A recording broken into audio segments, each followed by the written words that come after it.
You're listening to the Full and Thriving Podcast, a place where courageous women come to break free from food obsession, heal their relationship with their body, and strive to live a life that's present, lighthearted, and meaningful.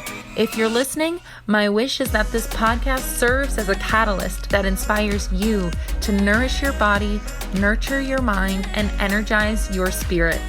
I'm your host, Meg McCabe, a certified life coach and eating disorder recovery coach with a PhD in having a good time. Just kidding about that last part. Anyway, thank you so much for listening and enjoy the show. Today's guest is Hilary Kinavey. Hilary is a licensed professional counselor, facilitator, educator, TEDx speaker, writer, and activist. She and Dana Sturdivant are creators of the Body Trust Way of Healing and co-founders of the Center for Body Trust and co-authors of the book Reclaiming Body Trust, A Path to Healing and Liberation. Today I sat down with Hilary to discuss her new book, and together we broke down the 3-part pathway to connecting with and cultivating more body trust in your life. I am thrilled and honored to have the opportunity to share this conversation with all of you today. Hi, Hilary. How are you? Oh, I'm so good. How are you? I'm doing well. Today was one of those days, though. I woke up, I had therapy. So I put a lot of muscle into my emotional life this morning. It's been a big day already. Yeah. I've been looking forward to talking to you. I'm so excited. Me too. Thank you for having me. Absolutely. It's my pleasure. I'm excited to dig into this. For everyone listening, Hilary just co-authored an amazing book called Reclaiming Body Trust. And Hilary, first of all, congratulations on that. That's a big endeavor. How do you feel? I feel great now that it's in the world. I wasn't sure how I would feel about it being in the world, but it's been really fun to see it in people's hands and see it in bookstores, of course, but also see people resonating with it. It's a really narrative-based book. And so there's a lot to connect to in there, and stories that we don't hear often enough about people's lives and relationships with their bodies and food. And so to have that do what we'd hoped it would do, which is help people feel like their experiences make sense, has been really rewarding.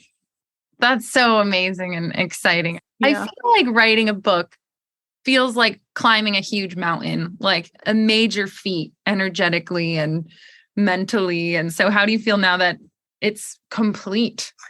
I'm so glad it's complete. I'm also so glad we got to do it. My co-author is Dana Sturdivant, and we've been co-conspirators, business partners for 17 years. And so this book is kind of like all the things we've been learning about and saying and thinking for a long time. And so getting to put that all down was really important to us, to be able to share it more widely, but also the process of figuring out what to put in and what not to put in and how to stick to the truest stuff and not add a whole bunch of other stuff, was really hard.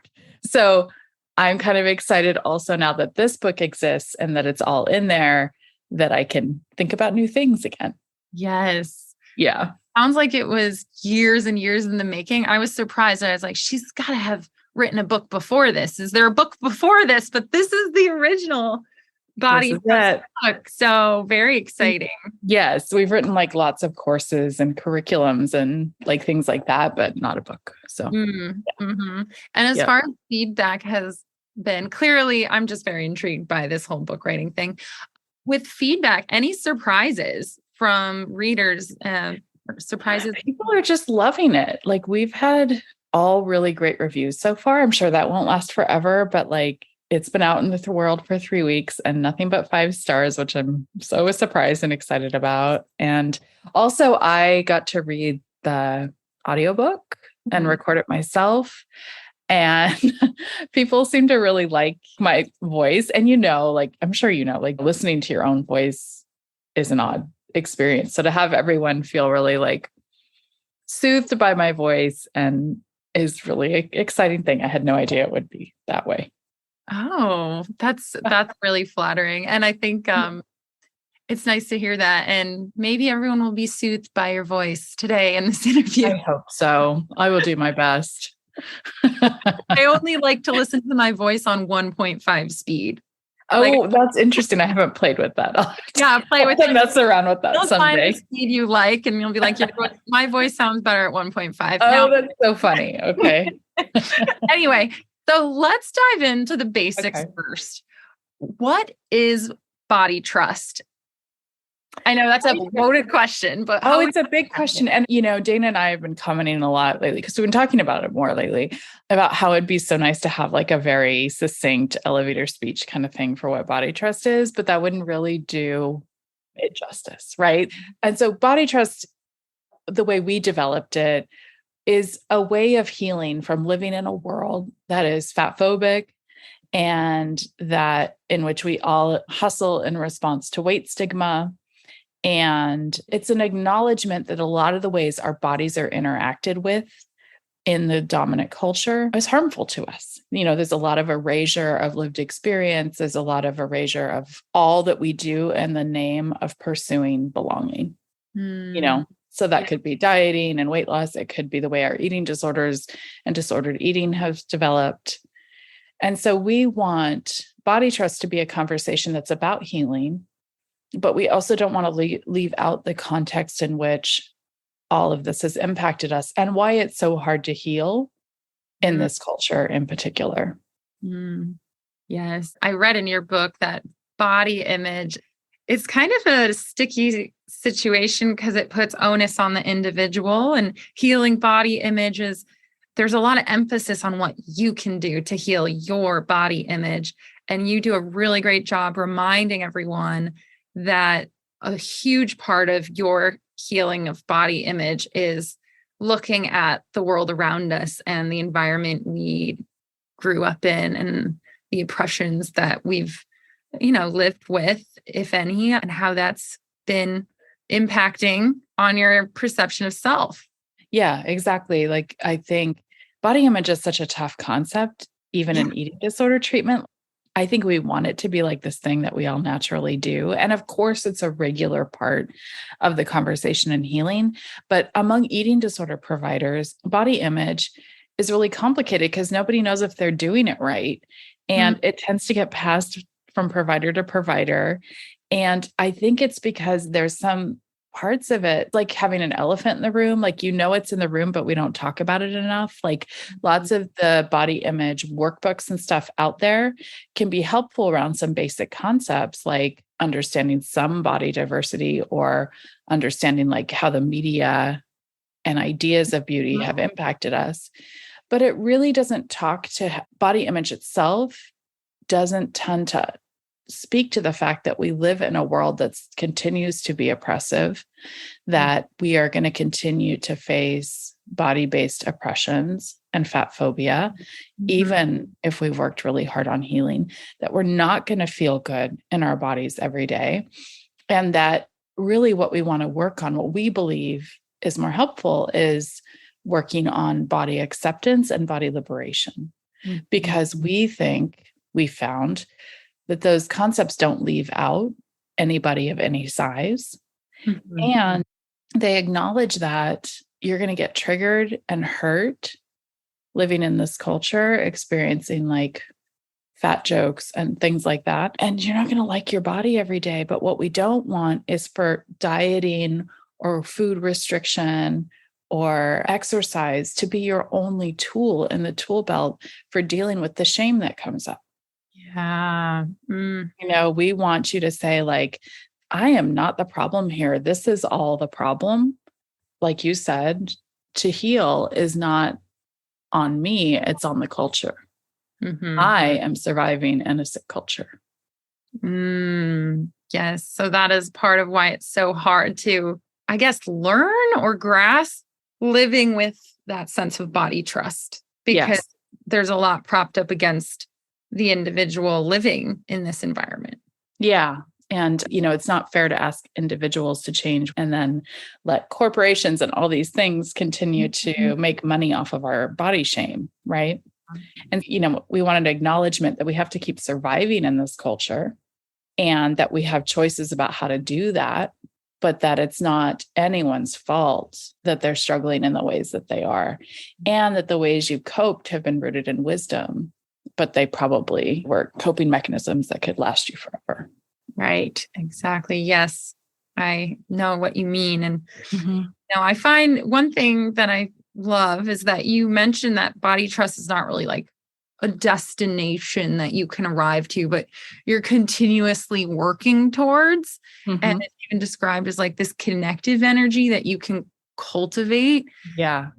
Could you speak more to that a little bit? How someone might cultivate that or start to in this?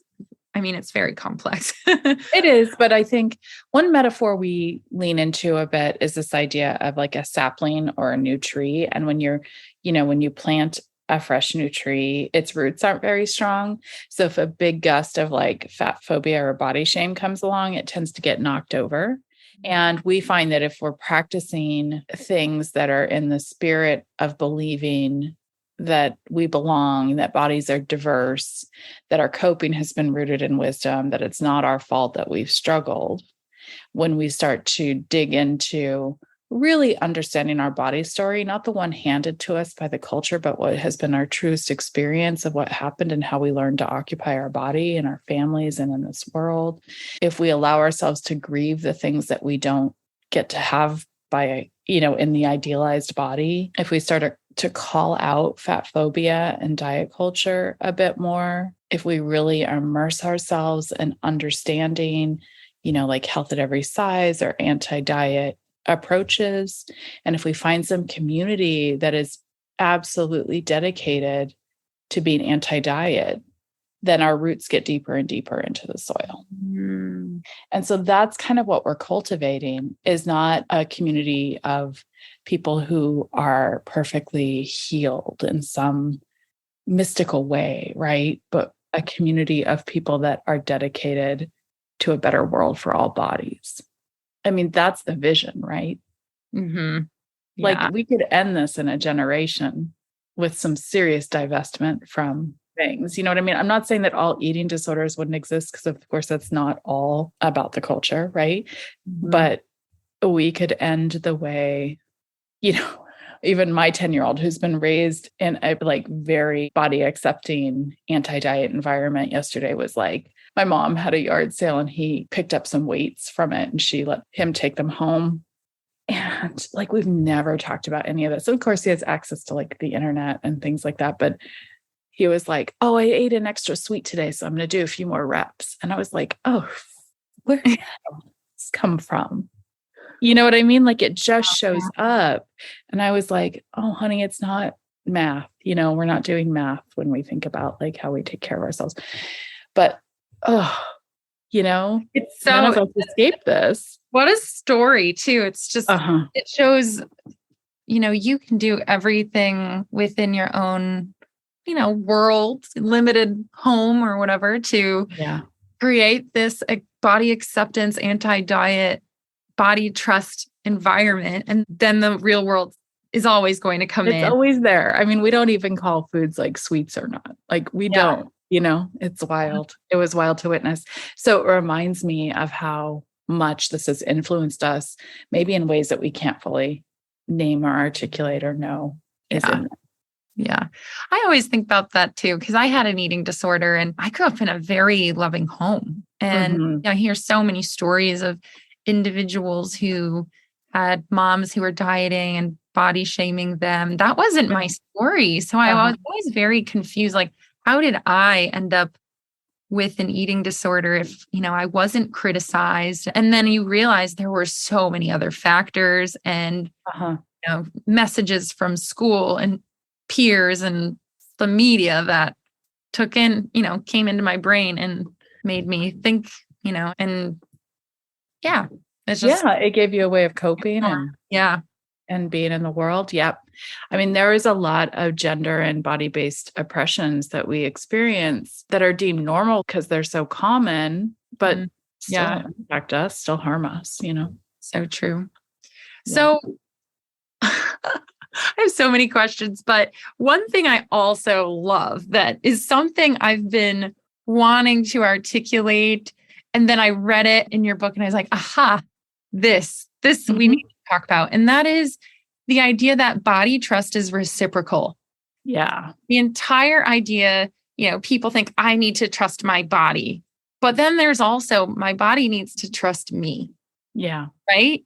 And I was curious if you have any ways people can start thinking and behaving more in that way, because that was a huge shift for me when I was regaining my own body trust and my own intuitive nature with food and all of that.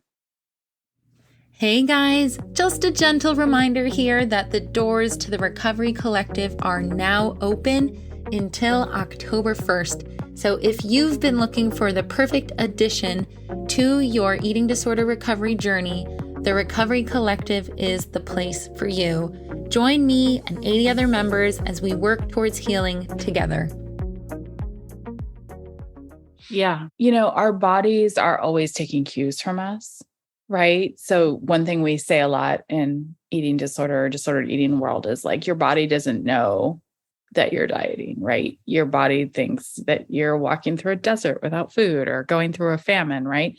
So your body's always responding to what's happening and what it has access to, what it needs and doesn't get, whatever. So this is the way we started to talk about body trust being reciprocal, which is that you're learning to trust that your body has not been the enemy this whole time, right? That your body's acted accordingly to what was available and what was happening to it. And at the same time, because your body's always protecting you and always trying to think up ahead, it's done some things in response to what it hasn't been offered, right? It's shut down hunger signals, maybe, right? It's shut down even reproductive energies for some of us, right? And mechanisms. It makes it feel like, you can ignore signals and it'll go quiet. Like it's a very accommodating vessel for the most part, right? And so to get your body back in conversation with you, it needs to know that you're committed to it, that it, and the way we build trust with something is by small, consistent acts over time. Just like if you were in a relationship where you lost trust with someone, it wouldn't be like a grand gesture, oh, I trust you now. Right. It would be small, consistent acts over time, emphasis on the consistent. So, when we're returning to food or returning to presence in ourselves, we tend to benefit most from doing that with some consistency, not to be good, not to do it right, but to say, I'm here. Same way we want that from everyone in our lives, right? That's how I know those with eating disorders often just consistently feeding yourself is a way of teaching your body that it can trust you again. Yeah, that's right. I love the idea of thinking about your body in that way, just thinking that it wants to trust you again. And it's just a matter of showing it that it's safe to do so. It's really powerful. Yeah, it really is. And we'll do this with other entities, right? We'll do this with people. We'll do this with dogs we adopt or cats we adopt, we'll do this with squirrels in our yard. We'll do, whatever. That's so fun to think about. I sometimes will talk about this in the idea of like having a pet. Like the pet will trust you over time to feed it, right? I don't know. There's a lot. It's a good metaphor. Yeah. So you mentioned that this path to body trust, there's 3 parts that are really well outlined in the book. That's really the structure of the book is rupture, reckoning, and reclamation. I was wondering if you could kind of walk us through what that looks like. Yeah. We see healing as a process, right? And that we don't get out of the process, like we can't choose what healing is going to look like. We have to kind of walk through some hard bits, right? To get to the other side. So we started to think about what we'd experienced with people in our offices, over and over again. And these are the words that came. And so the rupture first is an exploration with how body trust was ruptured in the first place. So not what you did wrong, but like, how did you lose trust with your body? And when did that happen? And what were the factors involved in that? And what is the story you tell about that? And how accurate is that story to your lived experience? Like, we often tell a story about what happened through everything we did wrong, instead of all these factors that made us have to make certain choices to survive. Mm-hmm. And we want to tell the truest story, which is a story of survival, typically. So that's the rupture, is when we really kind of get in there and try to figure out what ruptured my relationship with my body. Mm-hmm. And it's probably a long list of things for most of us. I have a quick question about that. Mm-hmm. When you are talking to people who are sharing their experiences, do you notice that there's a gap between the truth of what really happened and then the narrative that they've been telling themselves their whole life? And are there any narratives that seem to be taken on collectively that aren't true? Ooh, that's a good question. Yes, I do notice themes. And a lot of the themes have to do with the way we've come to talk about larger bodies and fatness in our culture. Interesting. Okay. Because we've been told a story about what it means to live in a larger body and how that happened and what people can do about it and what they're not doing enough of. And so that story, I think, permeates all of our stories, whether we've lived in a larger body or not. Mm-hmm. Is like, there's always something more we can be doing. Mm-hmm. There's always something that we haven't done enough of.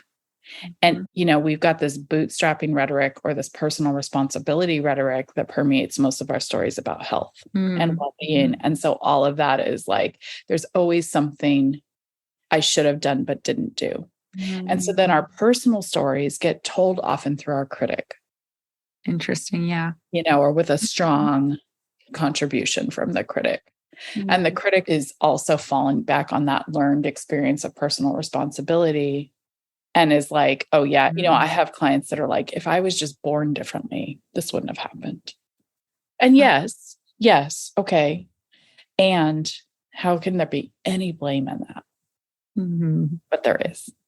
You know what I mean? Yeah, you don't even have control over when you're born, who you're born to, where you're born. And they're still finding a way to place the blame on themselves. Yeah. Statement. But capitalism and neoliberal culture absolutely rely on us thinking everything that comes our way in our life or happens in our lives is our fault.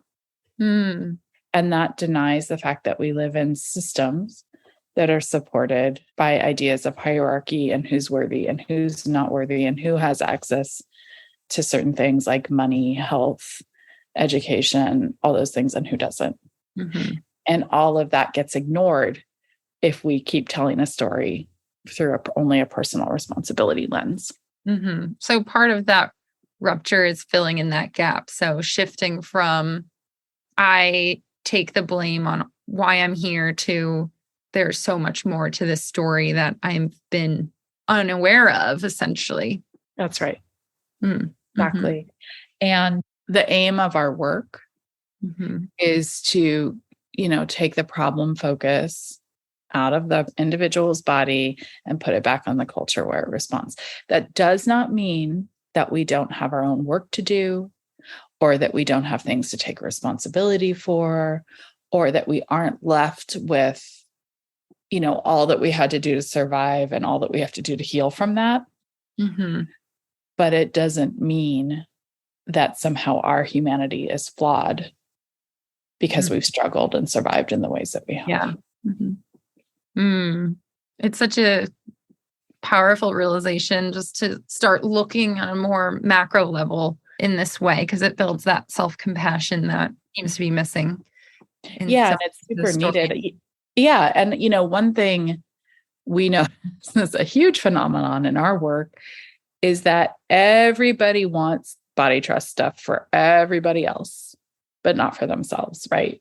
Which is such a hallmark of this phenomenon. just called out half the listeners of this. Oh, yeah. I mean, I really relate to that too at times. We have all these body trust providers we've trained and, they struggle with that too. We're all struggling with that because the ways we've been taught to relate to ourselves is around our worthiness and our productivity and what we achieve and what we don't achieve. Yeah. Oh, tell me about it. Right. So let's move on to reckoning. Okay. Yeah. I'm so curious about this piece too. So we think of reckoning as kind of the messy middle, like the part we all want to skip, but don't get to, like somebody said, we want to build a bridge between the rupture and reclamation. And the truth is, if we built a bridge, we'd miss all the stuff that we need to do. There's no ease and that sucks, but it is the way it is. Right. Yeah. So the reckoning is where we reckon with like all that's happened, having a ruptured relationship with our body and the pieces that we need to return to or get on board in order to really be able to reclaim ourselves as whole. So some of us, that just means like, I'm going to reckon with the fact that I'm an eater and I don't want to be. Oh, right. Yeah. Or like, I want to run marathons, but that is not good for me. Or my mom is never going to get me and my relationship with my body. Like that is not something I can keep hustling for. Or like, I am going to live in a fat body. That is my truth. And fat bodies exist just like thin bodies. And that's a fine thing. And I have to reckon with that. And it's painful. It's not wrong. It is painful to get used to. So like, those are some of examples of what we do. And the reckoning, like it sucks. We've practiced hustling so much that we think we prefer it to peace. And that sucks. Because we don't like what peace means about us. But the only reason we believe that some of like being thin is better than being fat is because we've been sold that idea over and over again. It's not because it's actually true.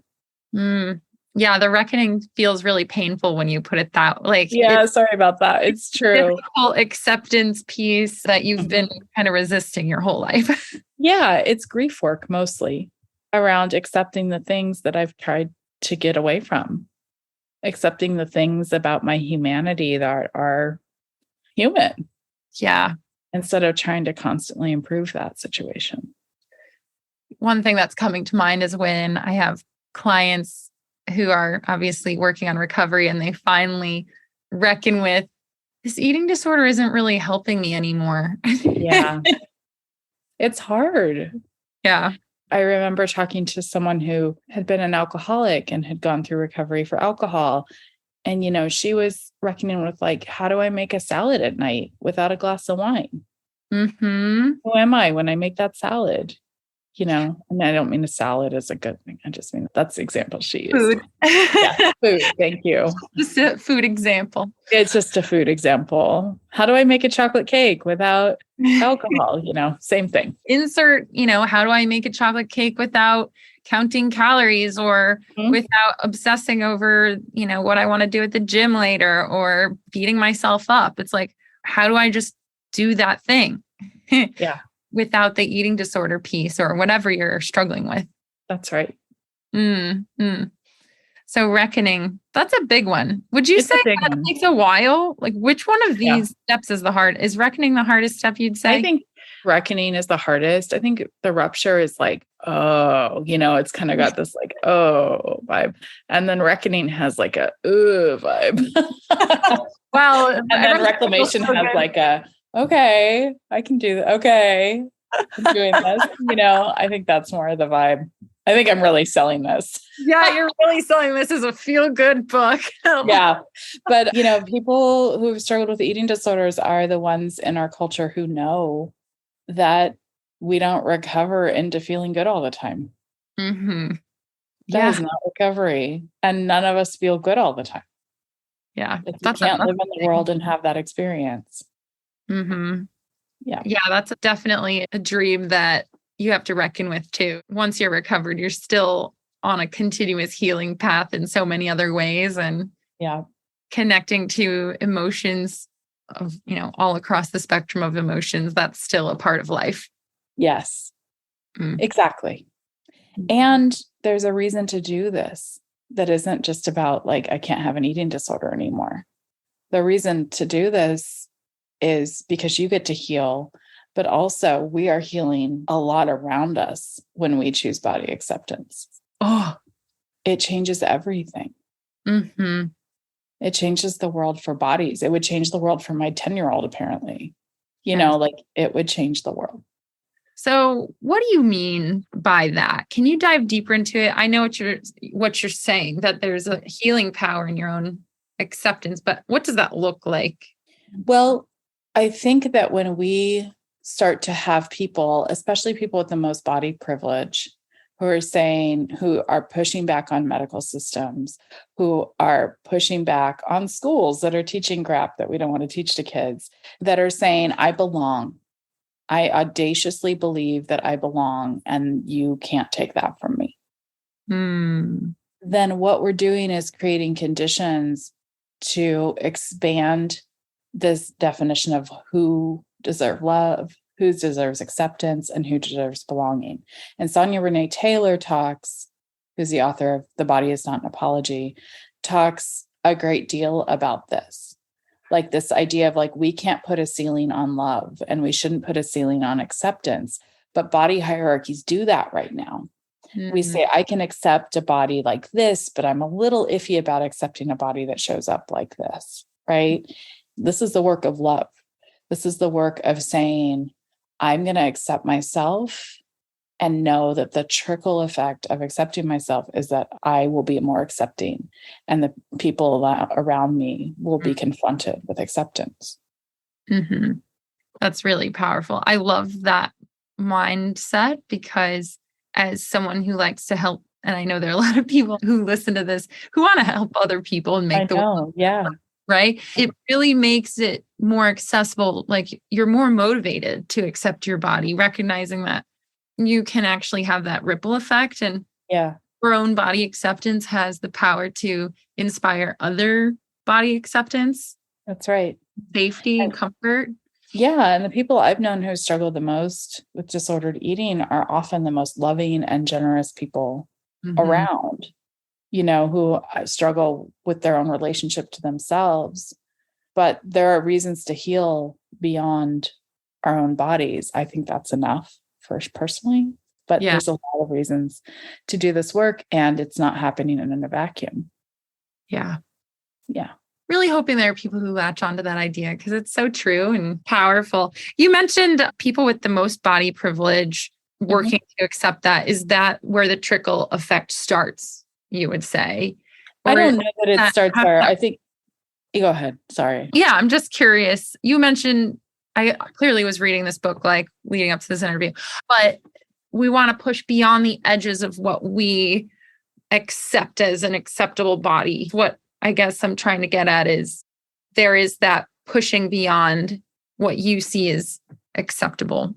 We need that. And, honestly, these movements around body acceptance and body liberation have always been led by marginalized people. They've always been led by fat folks and gay folks and queer folks and Black folks and brown folks, because it's absolutely necessary, right? There's not a day where you can wake up and not be one of those things, right? Whereas those of us who have struggled around, who have a lot of privilege, who are white or white passing and, feel like we can somehow mitigate body-based oppression by just losing weight. So, but we need to stop doing that. Yes. Okay. I see what you're saying. You know what I mean?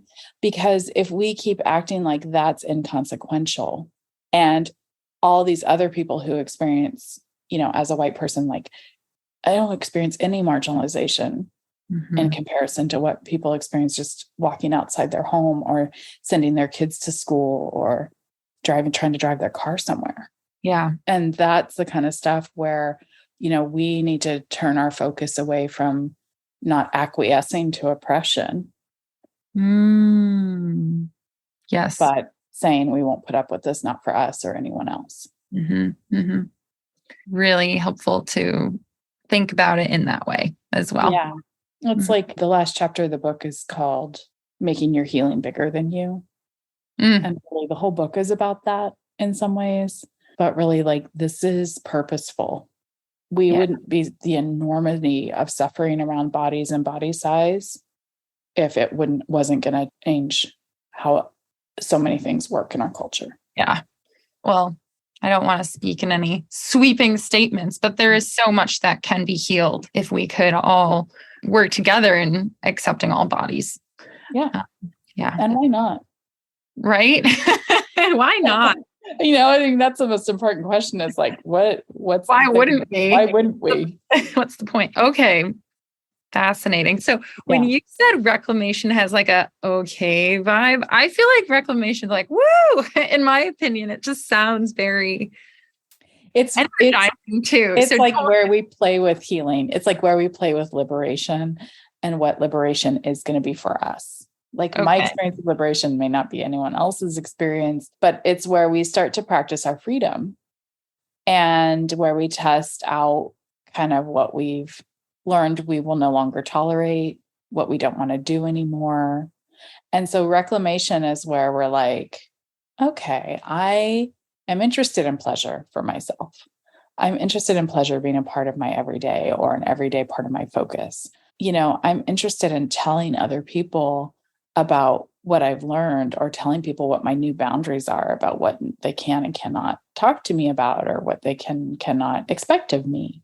It is a place where we may reclaim, some people choose to reclaim movement as a celebration or as an experience of embodiment instead of something that we're doing to our bodies and we're doing it for and with our bodies, right? And so reclamation is an area of practice. And one ethic we hold in body trust work is that we do C- work. Like we don't get A's in body trust, right? We're going for a C- in everything. So we're going for a C- in healing, going for a C- in liberation. We're going for a C- in pleasure. We're going all the stuff. Like, diet culture, dominant culture has taught us so much about trying to do everything so perfectly well. And it keeps us tied up in that hustle and it keeps us close to shame, like, right, perfectionism, I think as Brene Brown says, rides like side saddle or something to shame, right? And so we need to find ways to get perfection out. And that's a big part of reclamation too. Is reclamation driving this? Or what can I let go of? Okay. I always use that great analogy too, because I am a big fan of this whole C- mindset. Oh, good. Yeah. My recovery taught me sometimes messy's better. Sometimes, absolutely. Almost always, it's the more livable experience. And so reclamation, like how would someone hijack that into perfectionism? Like what can that look like versus what should it really be? Yeah. I think a lot of times it can sound like, well, I don't do that anymore. Okay. Or if I have a bad day, it means that I screwed everything up. If I have a relapsey moment, it means that I've messed everything up and have to go back to the beginning.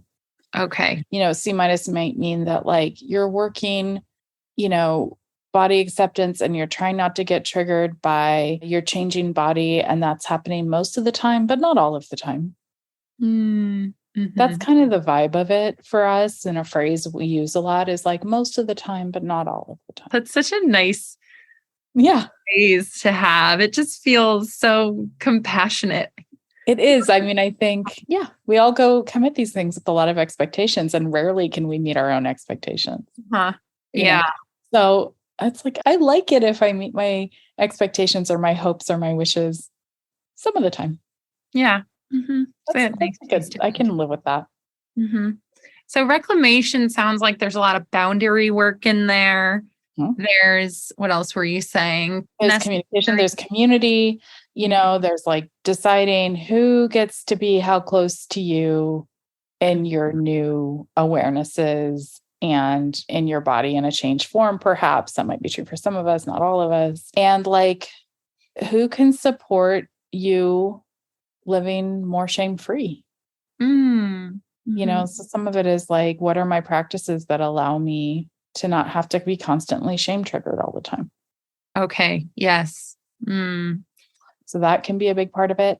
And then a big part of it is pleasure. Like we are big advocates of the idea of joy and pleasure.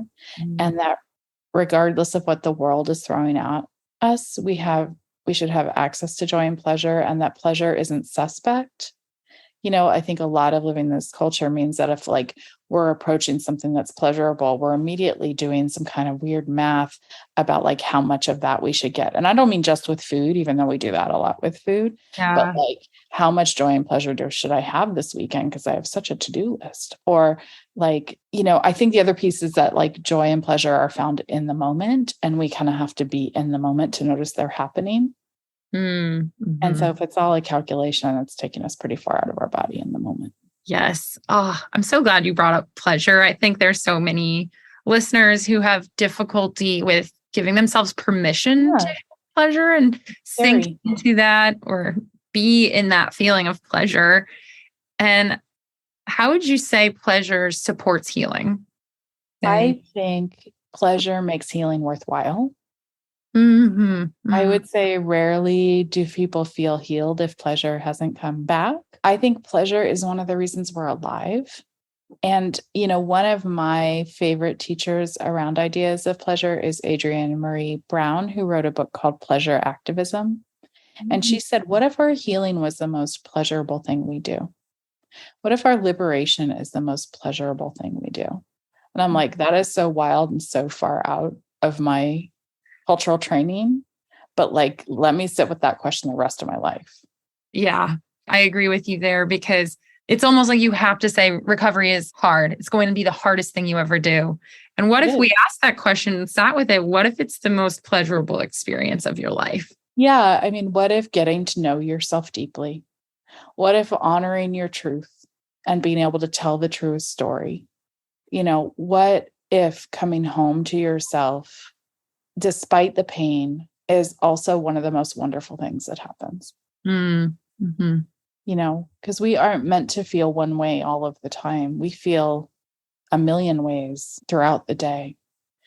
But pleasure is one we have to notice and allow in order to feel. Mm-hmm. Shame just kind of happens because we're used to it, and anxiety and maybe anger. But if we don't allow pleasure, if we don't allow joy, it's not going to happen. Yes, it's such a helpful reminder. There's so much, especially in mental health healing work. There's so much about feeling the anger, feeling the shame, processing all of those things. There's not as much of an emphasis on allowing yourself to feel the pleasure, feel the joy. People sometimes assume that comes naturally, but it doesn't for so many people. Especially if it's been shut down, and our culture is very suspect of it. Yeah. What is with that? It's probably a real long story about patriarchy and power and stuff, but yeah. Podcast for another time. Indeed. Right? Indeed. Well, thank you so much, Hilary, for joining me today. Before I let you go, I was just wondering if you could share, any final thoughts about body trust that are on your mind before I let you go. Yeah. I guess I've said it a few times, but I always want to say it again, which is that your suffering has not been your fault. I'm very certain of that. And in Body Trust, we aim to show you how. And that your coping has been rooted in wisdom. It makes sense that you've coped in the ways that you have in your life, but that doesn't mean it's a life sentence to do that.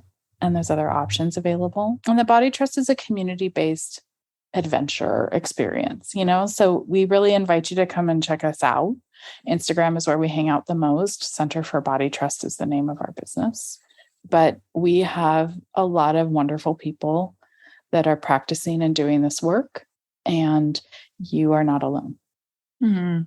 Wonderful. Thank you so much for that, Hilary. And you shared a little bit about where everyone can find you. Is there anything else you want to share or promote before I say goodbye? Yeah, thanks for the offer. We have courses for people working on healing their relationship with food and body. And we also do a lot of training for healthcare professionals and coaches and healers of different types who want to work from this perspective. So that's always available to you on our site. And finally, because this podcast is coming out before we're there, we're going to be at Kripalu in Massachusetts for an in-person retreat. After all this time of not being able to do in-person stuff, we're doing our first in-person retreat. And that is in the beginning of November. So registration's open for that if anyone wanted to come hang out with us for a few days at Kripalu.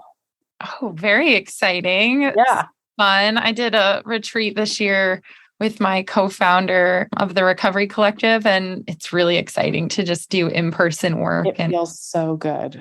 Yeah. I've heard about Kripalu, and I need to look that up because it's starting to pop up as like the center that I'm hearing whispers. Yeah, Dana and I have each done a lot of our own work there. It's not perfect. There's a lot of healthism and things there, but we are more than happy to be invited to share our work there. Beautiful. Okay, Hilary. Well, thank you so much again. I hope you have a wonderful rest of your day, and I appreciate your words and wisdom and knowledge that you could share today. Thanks so much for having me and having this conversation. Awesome.